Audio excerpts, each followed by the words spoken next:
So here we are in the filter section. Before we jump into that, let's recap and make sure we're all caught up. So if you're following along with me, you should have something controlling your wavetable position. So I've used an LFO. You could be using an LFO or an envelope, whatever you prefer. In this case, we could take a listen. This guy is controlling my wavetable position. And if you look, I used the grid in the background, as we learned earlier, to kind of make sure it was coming in right on time with our metronome. Great.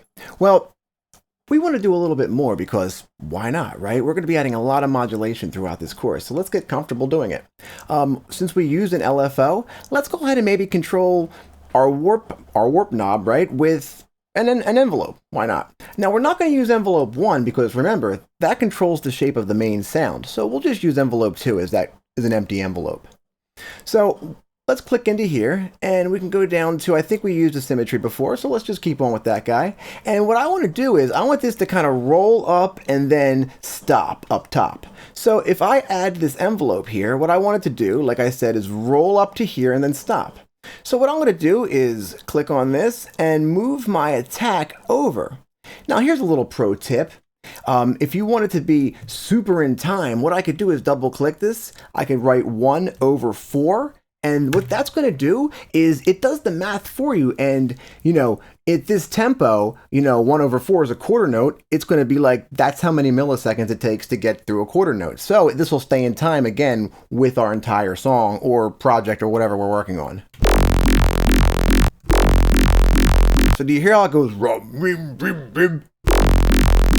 That's because it starts down here at the bottom and moves through it. So it's interesting. We're making a pretty sophisticated sound here because we're giving it a lot of motion. This guy, you could see, is controlling the wavetable position.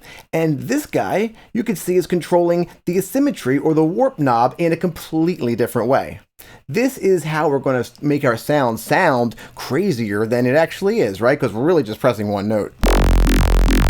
Cool. So let's head on over to that filter section, see if we could shape our sound a little more, because that's what the filter does. It shapes the sound. Remember, our oscillators is the raw sound that we chose. We chose this oscillator. We chose this bend mode. We chose how to, you know, animate it, and that's the raw sound. Well, and then, you know, the modulation, that's, you know, how we animate it or move it. And I guess that was combined over here, and that's how we're going to get, you know, more personality out of the sound, get life out of it, right? And this guy over here, this filter, remember, this is going to shape our sound. Great. So we're going to turn it on, and you got a list of the available filters right here. And this, for me anyway, another way Serum just excels is, normally you get like a couple of filters with the synth. This guy gives you so many filters, it's absurd. Filters that don't even really exist, like they created a couple of filters. It's pretty cool. We'll get to all these, like just like the bend modes over here. I don't want to go through them all individually, like this is what this does, this is what that does. But every time we make a sound, I'll make it a point to use a different bend mode and a different filter I'll educate us on them as we go through it. So first one up is going to be our low pass filter. And what the low pass does, it actually cuts the highs, right? So the number next to it is just the, you know, the resonant bandwidth, right? So 6 will be a more gradual slope than, you know, 12 and 18, 24. You get it. So we'll just do a 12 to keep it nice and normal. So what are these guys over here? Well, the filter is, you're able to send multiple or single, or it's a combination of what you want to send to the filter. So right now, nothing is being sent to this filter, right? It's on, and this is on, but nothing's being sent to it. So now I've sent A to it, you know, B, noise, sub. You could choose to send a combination of all of them. I'm not going to choose to send the sub because we want it on direct out, right? And what direct out does is bypasses the filter and the effects. So wouldn't make sense in this case to send it through. And this guy right here is going to be key tracking on your filter, which might sound weird, but once we get into some of these more advanced filters, you're going to want to key track this before we start moving the cutoff around. Otherwise, it's going to, you'll see. You'll see. It's pretty cool stuff once we get down to there. Awesome. So now that we kind of see what's going on here and we know what we're sending to it, now let's see about these knobs, right? So the cutoff is what's actually going to move the filter, right? So it's just sitting right here. But if we move it, we can start getting some kind of motion, movement to our sound. Okay, now this resonance knob next to it is going to increase this little hump right here. Let me go ahead and turn it like all the way up so we could really hear what it does. So it's really there to like start adding that feedback loop and creating that resonant tone. Pan will work. Pan and fat will be kind of like variable knobs, okay? Meaning their purpose changes depending upon the filter. So in this case, pan will actually pan left to right, and fat, I guess, just makes it like fatter, right? Raises the overall. But in other filters, these guys will do different things. And like I said, we'll get there.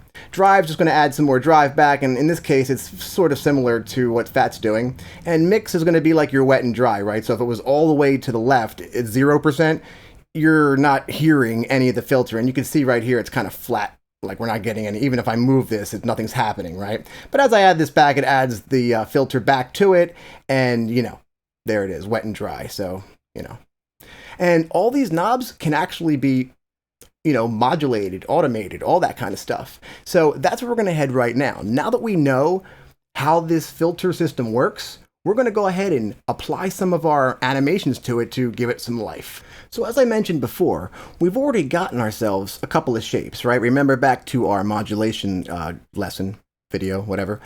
We have our LFO controlling our wavetable, and our envelope now controlling this guy over here. Cool. So let's see if we could just use some of these guys to control this. Now, we're not limited to that, but if we're new to modulation and, you know, synths in general, let's keep it simple at first, right? Cool, so I'm gonna take this guy over here, and the first thing I always go is for the cutoff. So here's a pro tip. Up until now, we've only been using this modulation from the middle point going one way linear. So we've even been going up or down from that point. But if we press Shift Option and then click it, we can make it like bilateral, right? So we can make it like start in the middle and then go up and then down, right? And I can open this up to make it do more. So let's try this out right now. There we go. You see how it's moving up and back? If I switch it to this way, it'll just, and that could be what you want too, but just so you know, every one of these that I get to put this LFO on will have this option of either one way or back and forth. And that's up to you to choose. So let's go ahead and open this up a bit. Awesome, I love it. So without it, we're still getting the motion, right? But now you can see how it sounds sloppy, right? Not sloppy, but it's just everywhere, right? So we're using this to control our sound a bit. Like I said, we're going to go ahead and increase that. In fact, I'll tell you what we could do. We could use this other envelope here to kind of give this a little bit of that second animation that we're doing on the asymmetry. So I'm going to take this over here, and let's just see what that does. So it's going to just kind of push it. Nice, so that's going to give the beginning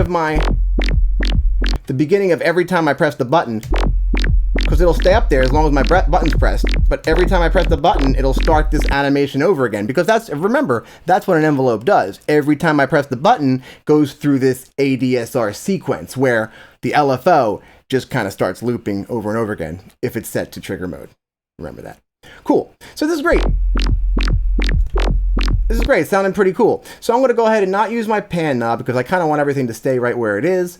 But I'm going to go ahead and maybe just add some drive.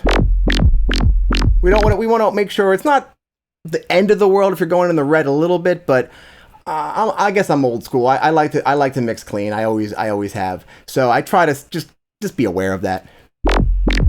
Awesome, and then a little bit of fatness back. And if you do, tell you what, if you do end up going over a bit, you can just pull your master back. Perfect. Awesome. Great. Now, we've only got ourselves one filter on the front GUI here. But when we head over to the effects section, there might be one more opportunity where we could add a filter. I'll see you over there in the effects section.